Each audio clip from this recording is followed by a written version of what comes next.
Hey Young Culture family, welcome to this episode of Abaddon Tips, and today, we're talking weapons.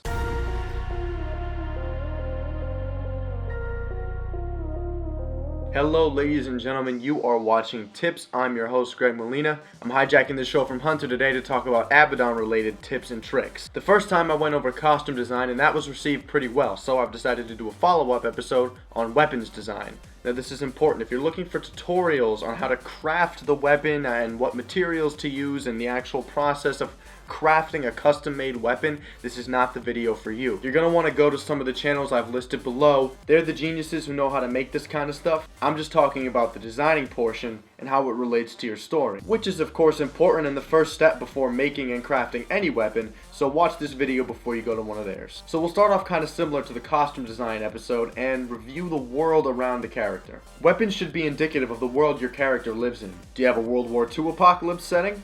Well, make sure your weapons are locked into that time period. If you're going to have guns, make sure they're models that make sense, like old grease guns or M1 Grands. Otherwise, you're using old-style hand-to-hand weapons like bayonets or shovels or something.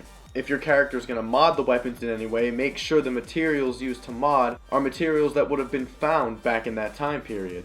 Are you in the very far future where technology has developed laser guns and shit? Maybe your apocalypse happened in the 1960s. I mean, whatever the case is, make sure the weapons and materials that your character uses were available in that time period. In our series, Abaddon, for example, our characters are teenagers with little to no access to major firepower, which means their best bet is the tool shed or their local hardware store. That's why so many of the characters have machetes, hammers, knives, etc. I just felt it was the most realistic for the scenario. If your setting's in a nuclear apocalypse, guns, knives, and pretty much anything is going to be hard to find, so you'll have to be extra creative. Emphasis on creative, because that is the most important part about your weapon design. If you're designing or modding a weapon, it should be creative. Unique is always better. A good way to do this is to have your weapon say something about your character.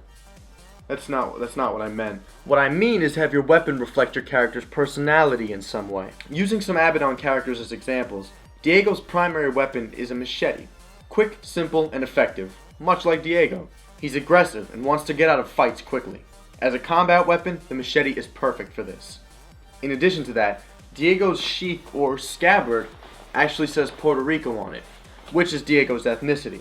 It's not a huge deal, but it helps personalize the weapon a bit further. Plus the leather and the words being etched into it and the strings coming off of it, it's much more unique than just a regular black scabbard or sheath that you find at Walmart. Now let's look at Kyle. I don't actually have his exact Bowie knife on me, but this will do as an example. Kyle favors the Bowie knife because it acts as a tool and a weapon. The machete may do that, but the Bowie knife he possesses does it much better for his purposes. He rarely gets in a fight, so he doesn't need a lot of firepower. And this big ass blade is definitely something that'll do the job. Other than that, he needs a tool for cutting, prying open cans of food, as well as hunting or skinning animals. A good way to test if your weapon is personal enough is to play around with the idea of your character losing it. If your character, and more importantly, the audience, is devastated, that means you're probably on the right track. A great example of this is actually in the show Avatar: The Last Airbender. I know it's not post-apocalyptic, but it works for this situation. The character of Sokka had his trusty boomerang since he was a child, and later gets a sword he crafted himself out of meteorite. When he loses both of these awesome weapons in the span of like 2 minutes, it really sucks, and you understand the loss that he feels.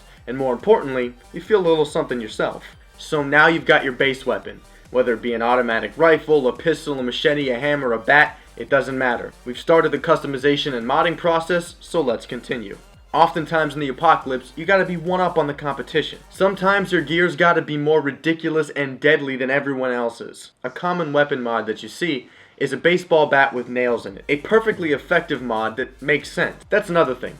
Make sure there's a reason for the modification. And for your film's sake, unless it's the tone you're going for, make sure it's realistic. And don't make it too ridiculous. That being said, don't be afraid to have fun. Look around your local hardware store or tool shed. What can you combine with this to make this? Will this attach to this? Look for things that commonly wouldn't be used as weapons and turn them into weapons. An example from Abaddon would be Trent's weapon. It's a lawnmower blade with a t-shirt duct taped around it for comfort and grip. It's unconventional, but it does the trick. It tells us just how desperate the character is and how he adapts. Plus, I love the rust on it. It adds to the overall effect. Now, let's review. Find a time period and materials that would make sense to have within it. Either find a weapon and add to it, or combine materials to make your very own. Some fantastic sources of inspiration are the Dead Rising and Fallout game series. These games go in-depth and sometimes outlandish in their possibilities. Keep in mind that when designing, stay unique and creative. This is a time to make a staple for your character. Better yet, think of your weapon as a character. You'd be surprised just how much development you can give an inanimate object, and just how much it will add to the world you're creating.